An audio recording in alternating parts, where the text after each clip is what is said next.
Itu kan taruhan, Mas. Gojek tapi masuk akal gitu loh. Taruhan, gojeknya ala Sunan Kudus, Mas. Ini. Taruhannya setelah jadi murid Sunan Kudus, tanya sama Kebo Kenongo. Guru Kebo Kenongo, ya ada apa Sunan Kudus? Saya kan murid sampean. Misalnya saya minta, boleh enggak? Boleh. Demi Allah berani. Berani. Misalnya saya minta nasi sama guru, kasih. Saya kasih kalau saya punya. Kalau saya minta minum, saya kasih kalau saya punya. Sumpah berani. Berani. Sumpah saya Sunan Kudus, saya ini gurumu, Kebo Kenongo ini. Selagi saya punya, diminta harus dikasih. Itu amanah dari guru Syekh Siti Jenar. Baik kalau begitu guru Kebo Kenongo yang saya hormati, saya minta nyawa sampeyan.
Pemirsa, bersama saya Ari Bayu dalam acara Napak Tilas Budaya Nusantara. Di sini saya sudah ditemani oleh Bopo Sutrisno. Iya. Bopo Sutrisno. Ya. Ini gini Bopo, saya dan teman-teman Napak Tilas Budaya Nusantara pernah membaca tentang kisah Kebo Kenongo atau Ki Ageng Pengging. Itu apa ada hubungannya ya Bopo dengan Syekh Siti Jenar Bopo? Nah, mohon Bopo bisa menceritakan dari sisi budaya agar kami tidak lupa tentang sejarah yang ada di Nusantara. Iya, terima kasih Mas Ari Bayu dan teman-teman tim kreatif Napak Tilas Budaya Nusantara dan adik-adik yang sebaya dan Mas Bayu ya yang ikut hadir di studio pada saat ini. Perkenankan kami mengaturkan salam untuk kalian semua ya. Semoga senantiasa dikasih keselamatan. Amin ya. Baik, Mas Ari Bayu menjawab pertanyaan Mas Ari Bayu tentang siapa toh Kebo Kenongo atau Ki Ageng Pengging, kok ada kaitannya dalam cerita buku yang Mas Bayu baca, kok nama Syekh Siti Jenar. Itu sudah pasti Mas, sudah pasti ya. Kenapa saya matur pasti? Karena memang silsilahnya Kebo Kenongo atau dikenal dengan Ki Ageng Pengging itu murid dari Syekh Siti Jenar. Nah, murid dari Syekh Siti Jenar. Lah, tentu cerita yang menyangkut nama Syekh Siti Jenar tidak lepas dari masa Kasultanan Demak. Nah, saat itu ini memang Mas Bayu menanyakan tentang Kebo Kenongo, tentu jawaban saya tentang Kebo Kenongo, ya kan? Kebo Kenongo itu dia bertempat di Desa Pengging. Nah, Desa Pengging itu masuk wilayah pemerintahan Kasultanan Demak. Ya. Untuk menghindari sesuatu yang tidak diinginkan dalam hal ini agar menjaga ketentraman dan kelestarian Kasultanan Demak, Pengging dijadikan bumi putihan. Bumi putihan itu bumi yang tidak dikenakan pajak, dalam arti dispesialiskan.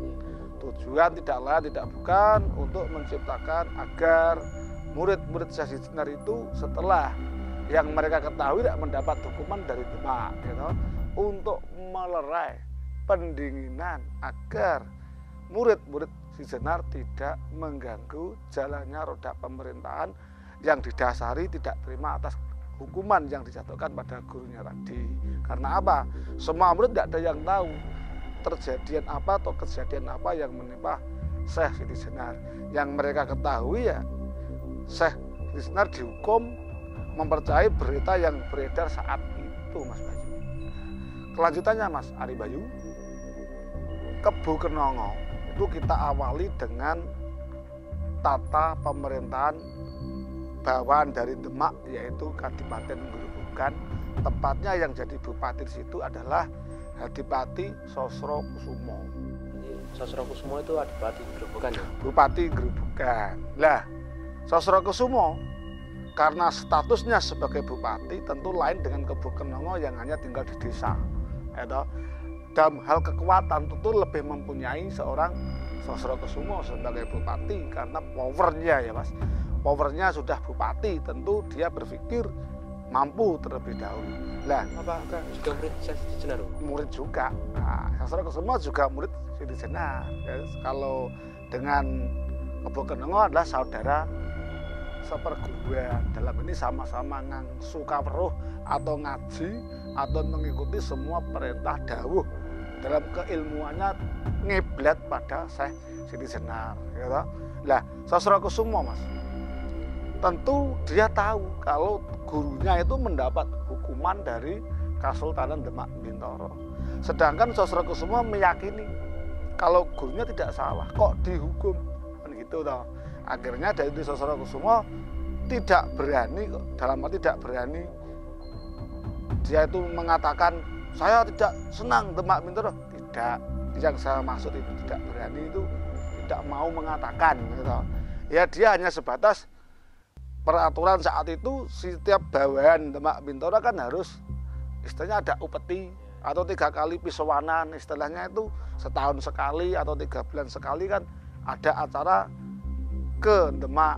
Akhir suatu bukti Asok Glondong Pangarmarem. Asok Glondong Pangarmarem itu seorang kadipaten bawahan sowan ke Demak dengan membawa upeti, itu sebagai bukti kalau itu bahwa saya seorang bupati tidak lupa dan patuh pada atasannya, itu dalam bahasa nasionalnya. Nah, secara sengaja Bupati Sosrokusumo tidak Asok Glondong Pangarmarem atau tidak memberikan ulu pametu atau upeti terhadap Demak. Tujuannya ya memang dia sudah tidak mau lagi karena merasa tatu hatinya seorang gurunya yang disanjung-sanjung dihukum di Demak, menganggap Demak tidak adil gitu. Maka dari itu dari Sosrokusumo dia tidak mau sowan ke Demak. Lah, oleh Demak, pemerintahan Demak atas dasar inisiatif penasihat mungkin sebagian para wali ya memberikan, mengkhawatirkan ini ditakutkan kalau Grobogan tidak sowan, takutnya itu kadipaten lainnya itu ikut tidak sowan bisa-bisa mengecil gitu lah. Nah, oleh Patih Demak Bintoro, seorang punggawa bawahan, seorang sultan kan mempunyai bawahan Mas, diperintahlah ke Grobogan membawa prajurit seperlunya karena niatnya hanya sekedar nak yenke atau memperjelas apa toh alasannya kok tidak sowan di Demak, apa karena sakit atau karena yang lain. Nah, ternyata setelah utusan dari Demak tadi sampai ke Grobogan dan Sosrokusumo menjawab apa adanya. Yang dikehendaki oleh Sosrokusumo, Demak yang Demak, Grobogan yang Grobogan. Dalam hal ini tidak usah ada peperangan, namun juga tidak usah ada hubungan bilateral atau bawahan dan atasan. Grobogan memang sudah sengaja tidak mau sowan ke Demak selaku kadipaten bawahan. Nah ini ternyata Patih Wonosalom sudah mendapatkan perintah dari Sultan Patah kalau memang Sultan memerintahkan kalau memang si Sosrokusumo kok tidak mau sowan, Purbawaseso diserahkan sepenuhnya oleh Patih Wonosalam. Mas Ari Bayu tahu nggak yang dimaksud Purbawasesa itu. Ya, itu siapa itu Bapak? Purbawasesa itu? Itu bukan nama Mas, itu sesuatu wenang atau saat ini SK ya, keputusan pusat ya, berarti Wonosalam mendapat Purbawasesa sama dengan Wonosalam mendapat hak penuh untuk memutuskan suatu masalah jikalau dalam keadaan darurat. Nah, paham ya Mas Ali Bayu ya? Mungkin teman-teman yang lebih banyak nih masih milenial semua, umurnya sekitar 19 sampai 20-an semuanya, adik-adik yang hadir ya. Ini suatu pemahaman dan pengalaman baru ya. Setelah Wonosalam mempunyai hak supasa penuh atas dauh dari Sultan Demak, kan jelas kalau Sosrokusumo memperlihatkan kalau dia benar-benar tidak mau sowan, bukan karena sakit. Lah, oleh Wonosalam sudah mengingatkan dengan bahasa halus, akhirnya jadi perselisihan. Jadi sebagian prajurit Demak itu tidak bisa memaksa seorang Sosrokusumo, walaupun jadi perselisihan kecil atau perang kecil, ternyata Wonosalam memilih mundur, mengingat takut banyaknya korban. Ya, Wonosalam memilih mundur dan pulang ke Demak. Lah, sepulang Demak, Wonosalam pulang Demak, Sosrokusumo memutuskan. Ini berarti sudah diketahui oleh Sultan Demak. Nah, ya ta? Oleh Sosrokusumo mesisan, tidak mau kepalang tanggung istilahnya. Oleh Sosrokusumo memerintah andanya mungkin yang dipercaya untuk mendahului seorang Patih Wonosalam datang ke Kesultanan Demak. Nah, di situ bahkan putri dalem, putri Sultan Trenggono, dalam hal ini Demak sudah dipegang oleh Sultan Trenggono, ya, anak dari Sultan Patah ya. Akhirnya prajurit atau utusan dari Sosrokusumo datang ke Demak bukan menghadap Sultan Trenggono, melainkan dia ke Taman Sari di mana putri dalem, ya, nama dari Putri Sekar Daton, atau mungkin nama dari dalam arti ayune wong Demak, dalam arti bukan nama ya. Itu jelas itu ya, itu hanya gelar. Dibawa lari ke Grobogan. Tujuannya apa? Tidak digoda. Tujuannya adalah membuat ngenes hati dari Sultan Trenggono. Bagaimanapun dia ingat dawuhe Syekh Senar, tidak boleh membuat orang itu membuat susah, dalam arti susah, hanya memberikan pelajaran. Mungkin dari pemikiran Sosrokusumo loh ya, memberikan pelajaran Sultan Trenggono. Nah, di saat itu Mas tahu kalau putri itu hilang. Nah, di saat Kesultanan Demak mengadakan sarasehan, Sultan Trenggono dihadap oleh Sunan Kudus dan para punggawa kesultanan. Belum saja Trenggono lapor secara utuh tentang tidak sukanya atau mbaleloni seorang Sosrokusumo, emban juga naik sekalian. Hilangnya putri dalem yang dibawa lari utusan dari Grobogan tadi. Jadi bersamaan Mas. Satu, laporannya Wonosalam tentang berita di Grobogan ternyata benar. Grobogan tidak sakit, tapi memang sengaja tidak sowan ke Demak. Lalu emban lapor kalau tentang saat itu putri dalem hilang dari Kesultanan Demak Bintoro oleh Sunan Kudus, atas usul Sunan Kudus agar Sultan Trenggono menyuruh atau ngutus Kebo Kenongo. Oleh Patih Wonosalam datanglah ke Pengging memanggil Kebo Kenongo, dan setelah sampai di Kesultanan Demak diperintahlah Kebo Kenongo oleh Sultan Trenggono. Tentu semua ini atas perintah Sunan Kudus ya toh, untuk memerintahkan Kebo Kenongo datang ke Grobogan sebagai senopati untuk menangkap hidup atau mati seorang Bupati Sosrokusumo. Lah, berhubung saat itu Kebo Kenongo di bawah perintah atasan, dalam arti pemerintahan, dia tidak mau ada masalah, ada kecurigaan dia itu wani sama negoro, berangkatlah seorang Kebo Kenongo ke Grobogan. Setelah berangkat ke Grobogan, Sunan Kudus matur sama Sultan Trenggono, karena Sultan Kudus tahu kalau Trenggono bingung. Loh, mungkin dalam pemikiran Trenggono, loh, Wonosalam diperintah tidak dapat gawe. Kok perintah Kebu Kenongo, sedangkan Kebu Kenongo kan murid Siti Jenar. Nah, gitu kan. Kok enggak perintah yang lain? Padahal sama-sama murid Syekh Siti Jenar. Jawaban Sultan Kudus, justru itu lebih baik, Nak Mas Sultan. Alasannya untuk menguji seberapa kepatuhan seorang Kebu Kenongo. Nah, you know, seberapa patuhnya Kebu Kenongo kepada si pemerintahan Demak Bintoro. Kalau dia berangkat ke Grobogan, kalaupun jadi perselisihan kok mati di antara mereka salah satu, kan Demak tidak kehilangan senopati. Nah, itu pemikiran Sunan Kudus ya. Lah akhirnya berangkatlah si Kebu Kenongo ke Grobogan. Setelah ketemu di Grobogan, mereka tidak padu, Mas. Saling mengingatkan, Yayi, apa benar Yayi Sosrokusumo mencuri putri dalem Sultan Trenggono? Iya, saya akui, tapi tidak saya apa-apakan. Ya tujuan kamu apa? Untuk membuat cemas saja. Saya jamin tidak saya apa-apakan. Terus apa benar Yayi Sosrokusumo berniat wani dengan pemerintah? Oh tidak, saya cuma tidak suka. Alasannya apa? Kakang Kebu Kenongo enggak lupa tentang kematian guru kita. Dasarnya saya itu. Oh gini loh, Yayi Sosrokusumo jangan berani dengan pemerintah. Kuat seperti apapun, yang namanya wani sama negoro itu tidak mungkin menemui ketentraman. Yang ada adalah was-was. Yang ada itu kita dicap merah oleh pemerintah atasan, kita wani negoro. Kita akan dicap oleh suatu contoh guru kita. Benar pun guru kita menganggap benar. Karena dianggap wani negoro, apa yang didapat tentunya adalah sesuatu yang tidak diinginkan.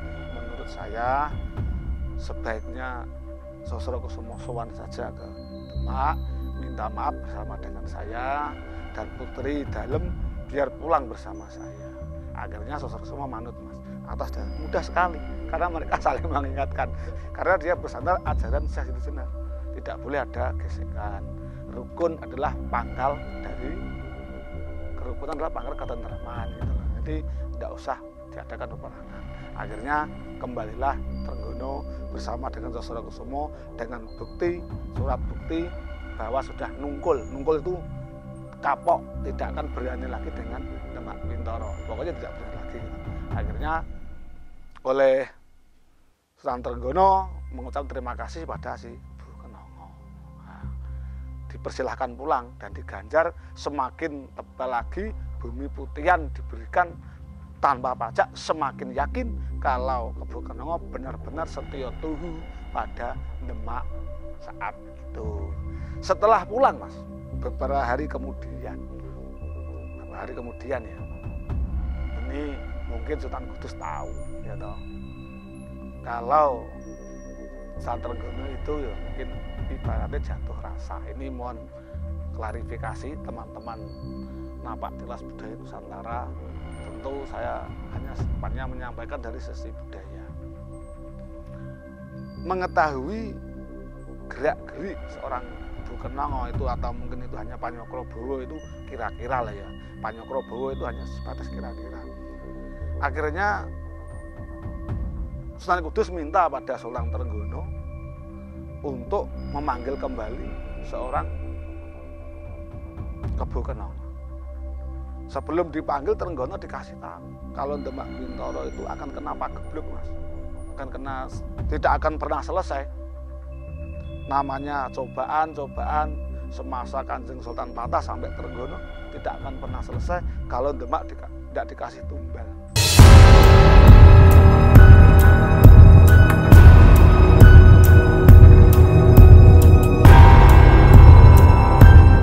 Tumbal yang diminta adalah pari rondo lawen kang mau rikmo.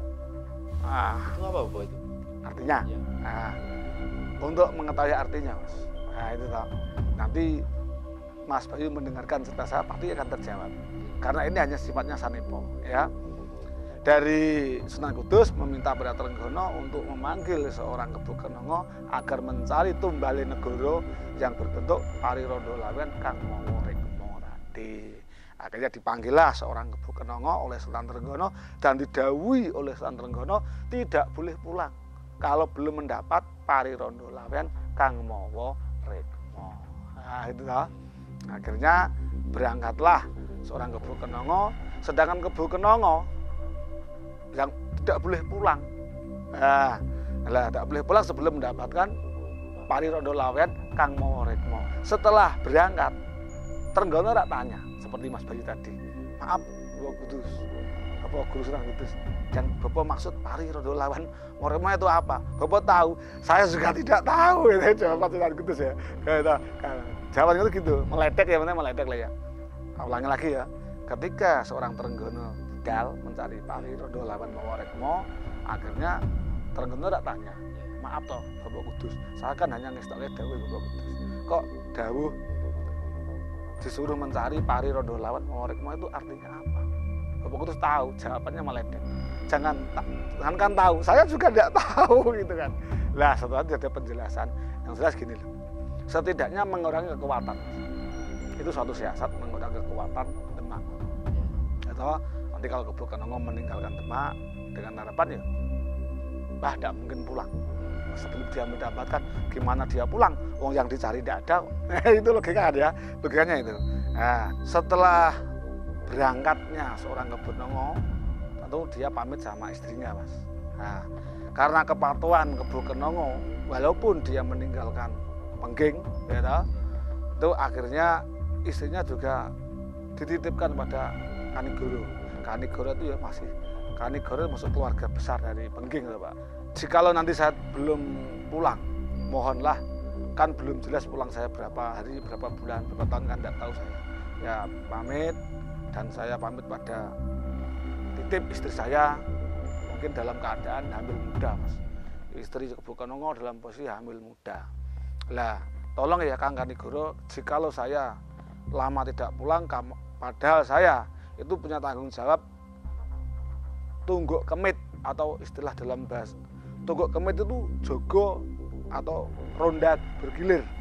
Nah, ronda bergilir di Kasultanan Demak Bintoro, ya, karena seorang itu belak-belak itu menguji kesetiaan tadi. Mohon ke Kang Kanigoro untuk mewakili saya tungguk kemit atau jaga malam. Disagui oleh Kanigoro berangkat. Lah, Kanigoro matur sama si istri dari Kebu Kenongo yang namanya Marpinjum. Baiklah, Mbak Yu Marpinjum atau Siadi Marpinjum, ya. Nanti kalau suamimu belum pulang, saya yang akan mewakili Jogo. Ya, terus Jogo di Demak Bintoro. Lah kamu di rumah ya hati-hati karena kamu posisi dengan hamil muda.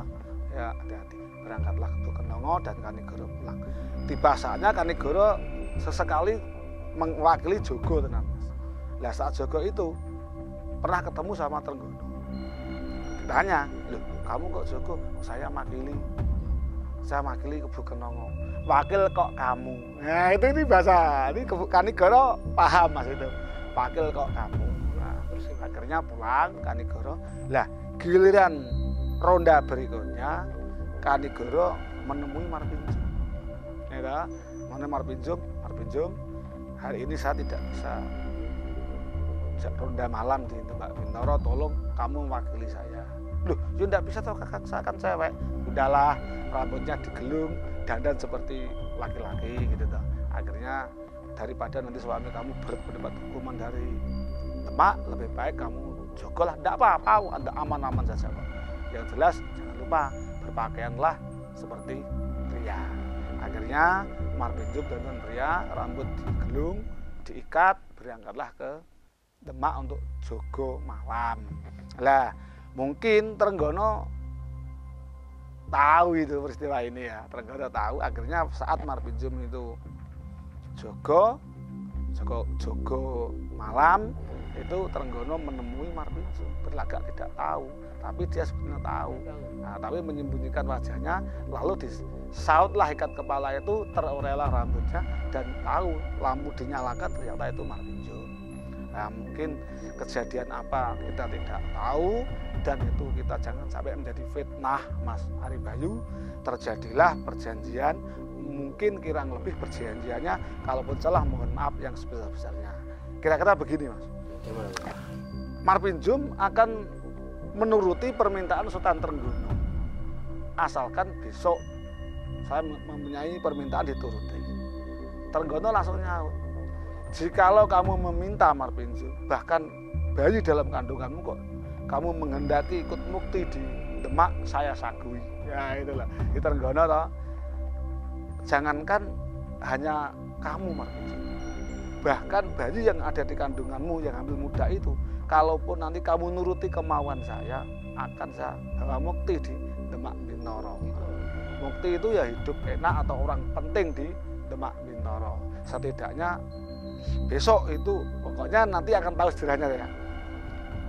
Dari Kebu Kenongo, dari Sultan Trenggono kan janji, asalkan dituruti kemauan Trenggono atas niat pribadi ke Marpinjum, jangankan membuat mukti seorang Marpinjum, kalaupun bayi itu yang masih di kandungan, tetap saya jamin ikut mukti di Demak Bintoro.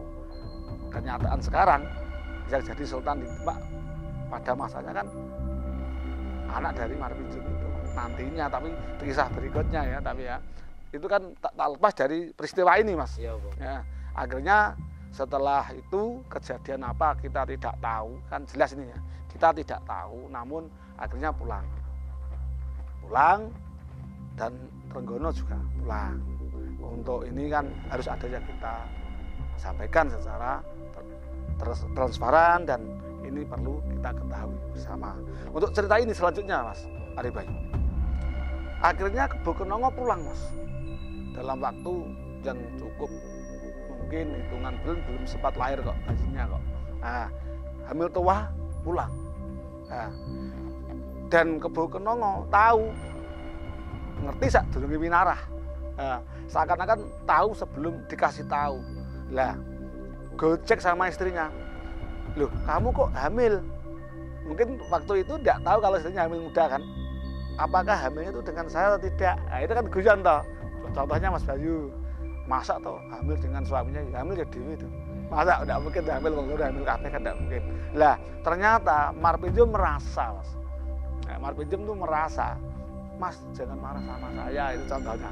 Enggak kakak, ini anak kamu, mosok kamu hamil dengan saya, jangan-jangan kamu hamil sendiri, ya itu kan semacam gojekan. Lihat ternyata Marpinjum merasa tersindir, malah dia mengakui kalau dia pernah berhubungan dengan Sultan Trenggono. Marahlah seorang Kebu Kenongo ngamuk di Demak, padahal yang namanya rambut rondo lewat sudah didapat, entah itu bentuknya apa kita tidak tahu, tapi itu suatu bukti. Sedangkan Trenggono juga tidak tahu itu palsu atau tidak, itu yang dicari benar itu kan tidak tahu toh Mas ya toh. Yang penting Kebu Kenongo pulang bahwa itu diterima gitu aja toh.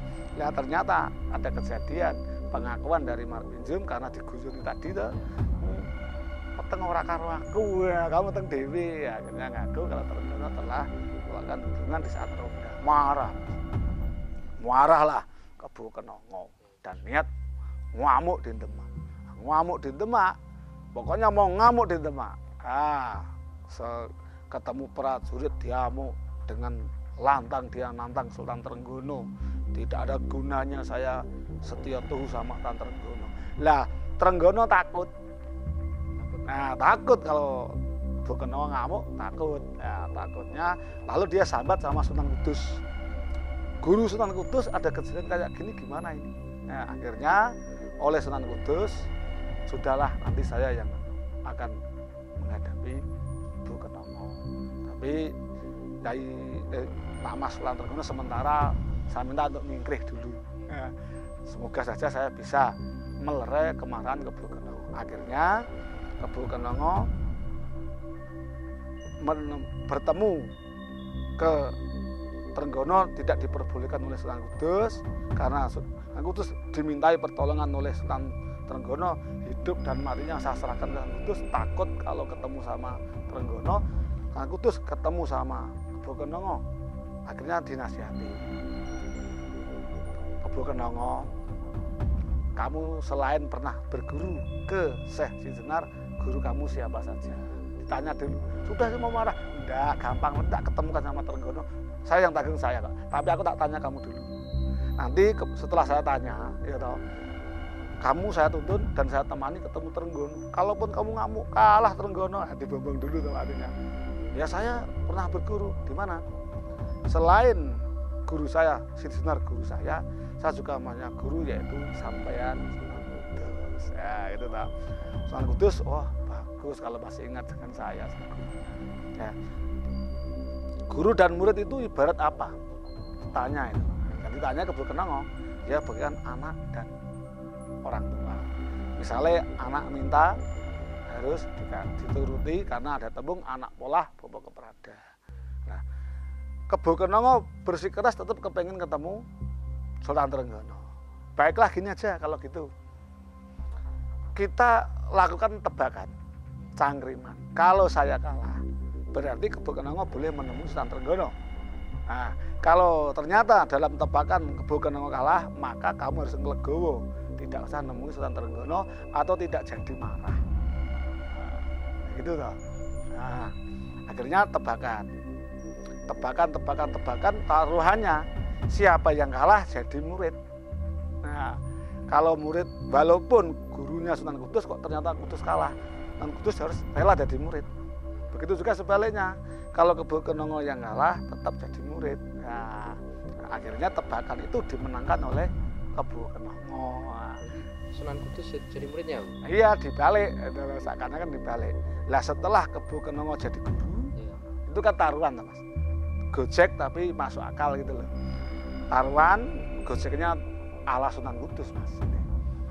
Taruhannya setelah jadi murid Sunan Kudus, tanya sama Kebo Kenongo. Guru Kebo Kenongo, ya ada apa Sunan Kudus? Saya kan murid sampean. Misalnya saya minta, boleh enggak?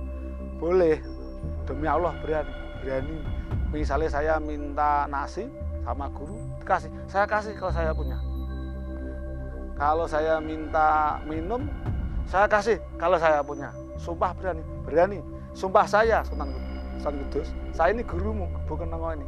Selagi saya punya, diminta harus dikasih. Itu amanah dari guru Syekh Sisenar.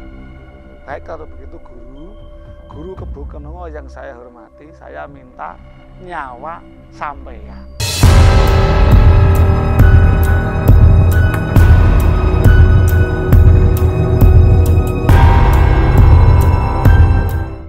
Seketika itu Kebo Kenongo terdiam.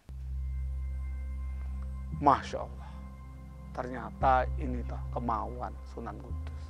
Ya, saya tahu maksud Sunan Kudus atau guru saya yang saya hormati. Maaf loh Kebo Kenongo, ucapanmu saya pegang. Kalau kamu punya, diminta orang lain maka akan dikasih. Saat ini kamu tadi sudah berjanji akan memberikan apa yang saya minta. Untuk itu saya minta kematian. Akhirnya sebelum Kebo Kenongo mengatakan sagu, kasihanilah saya, kasihlah tolong, dan ikhlaskanlah permintaan saya itu dituruti. Akhirnya Kebo Kenongo memberikan kesaguan, baik Guru Sunan Kudus, saya ikhlas menyerahkan nyawa saya untuk dihilangkan. Namun apa sebabnya kok sampai kayak gini? Trenggono takut sama kamu. Lagi pula ingat ya Kebo Kenongo, kalaupun kamu ngamuk di Demak, saya yakin kamu menang. Kalaupun kamu berniat membunuh seorang Trenggono, pasti berhasil. Tapi ingat, kamu dan anak turunmu akan dicap oleh negara kamu membunuh seorang sultan. Rakyat generasi Demak tidak akan mengenal, tidak tahu tentang permasalahan pribadi. Yang diketahui, kamu telah membunuh Sultan Demak. Kalau itu terjadi, maka kamu akan jadi buron. Kamu akan dikejar-kejar para jurid Demak. Karena kamu telah membunuh Sultan di Demak Bintoro. Belum lagi anakmu yang masih dalam kandungan. Belum lagi istri. Yakinlah ucapan saya ini benar. Saya mau tanya ke kamu, Bu Kenongo. Satu kali enak, tapi rekoso selamanya. Kamu pilih rekoso selawase enak sekali. Pilih mana? Saya ulangi lagi. Bu Kenongo disuruh memilih. Sekali enak, tapi rekoso selamanya. Atau pilih enak selawase rekoso sepisan. Selawase. Mas Ari Bayu enak selawase rekoso satu kali. Bagus, Bu Kenongo akhirnya memilih rekoso sepisan enak selawase. Dalam hal ini kematianmu, dendamu sekali ini rekoso. Tapi anakmu insya Allah besok yang ada di kandungan, saya yakin akan jadi sultan di Demak.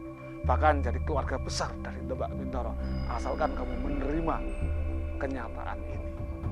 Maka dari itu akhirnya ke Bu Kenongo atas kerelaan hatinya titip pada Sunan Kudus bahwa besok anak dari Kebo Kenongo akan jadi orang yang utama di Demak, bahkan dari keluarga besar Demak Bintoro. Kalaupun itu tidak terjadi, Kebo Kenongo akan nagih ke Sunan Kudus besok di alam baka. Akhirnya Kebo Kenongo mati oleh pusakanya sendiri di tangannya sendiri dengan cara Kebo Kenongo sendiri, bukan mati dari orang lain, namun dari permintaan Sunan Kudus atas dasar untuk ketentraman dan kelangsungan seorang Sultan Trenggono, dan agar Kebo Kenongo tidak dicap merah membunuh sultan, akhirnya memenuhi permintaannya, milih rekoso satu kali enak selawase beserta turun-turunnya. Demikian tadi kisah Ki Kebo Kenongo yang erat dengan Syekh Siti Jenar. Namun begitu para pemirsa sekalian, napak tilas budaya Nusantara dan yang hadir di studio pada saat ini, kalaupun cerita saya salah, saya pribadi minta maaf yang sebesar-besarnya, hanya bersifat berbagi. Kalaupun itu benar versi orang lain, saya juga meyakini belum tentu pendapat orang lain selain saya itu salah. Yang salah mungkin bisa jadi justru saya yang salah. Maka dari itu mari lupakan sebuah perbedaan pendapat ataupun lain. Yang penting kita tetap rukun, seduluran, selawase. Demikian Mas Ari Bayu. Ya, terima kasih ya Bapak atas informasinya. Mudah-mudahan bermanfaat untuk semuanya. Nanti lain kali bisa Insya Allah Mas Ari Bayu. Terima kasih. Oke, itu tadi pemirsa tentang kisah-kisah Kebo Kenongo dengan Syekh Siti Jenar dari Bopo Sutrisno. Ya, apabila ada salah-salah kata, kami mohon maaf. Jangan lupa ikuti video-video kita selanjutnya tetap di Napak Tilas Budaya Nusantara. Salam Napak Tilas Budaya Nusantara.